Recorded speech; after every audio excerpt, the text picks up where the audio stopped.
Pada kesempatan ini saya coba mengkritisi terkait embrio konstitusi di mana kita ketahui bahwa embrio konstitusi adalah salah satu hal yang sangat penting di negara kita. Maka dari itu saya coba untuk mencari celah legitimasi di mana kita bahwa dibentuknya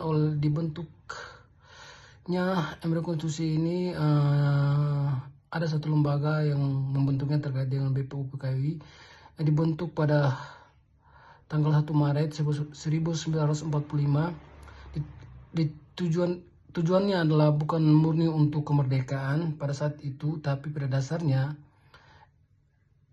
embrio ini dibentuk oleh Jepang, di mana kita tahu pada waktu terbentuknya BPUPKI pada tanggal 29 Mei 1 Juli, lalu PPKI pada tanggal 18 Agustus 1945 disahkan hanya dalam satu kali karena situasi genting setelah proklamasi. Akibatnya pasal 2 yang umumnya multitafsir dan juga belum detail ini menjadi celah akademisi yang kemudian mengkritisi persoalan tersebut. Celah dan isi dari konstitusi yang dimana terjadinya kompromi Piagam Jakarta, sila ke-1 awalnya ketuhanan dengan kewajiban menjalankan syariat Islam bagi pemeluk-pemeluknya dihapus pada tanggal 18 Agustus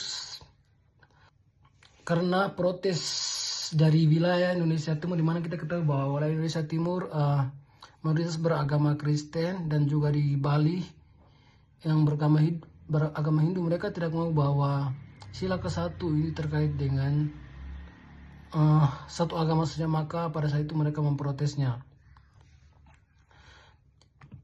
Yang kedua itu terkait dengan ini menjadi kompromi politik dan bukan hanya konsensus ideologis yang penuh. Sampai sekarang masih menjadi perdebatan, di mana kita ketahui hubungan antara negara dan juga agama itu menjadi isu yang sangat multitafsir. Yang berikutnya juga kita melihat bahwa kekuasaan presiden yang sangat besar, di mana Undang-Undang Dasar 1945 naskah asli memberikan presiden kekuasaan hampir tanpa batas, memegang kekuasaan pemerintah, menetapkan PP, menyatakan perang dan lain-lain, di mana pada saat itu presiden mempunyai wewenang yang sangat begitu besar. Maka dari itu tidak ada celah dari mahasiswa pada saat itu untuk melakukan protes terkait dengan putusan-putusan yang dibuat oleh presiden, karena dia punya wewenang yang disebut tanpa batas.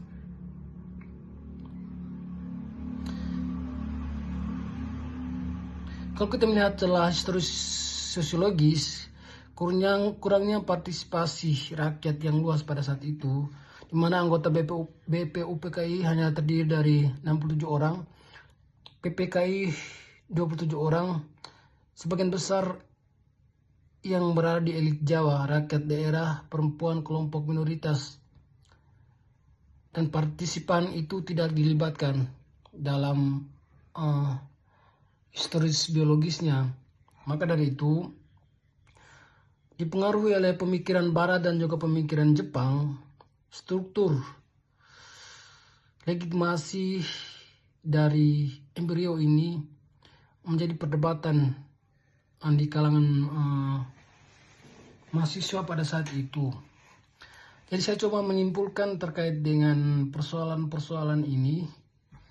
Yang pertama terkait dengan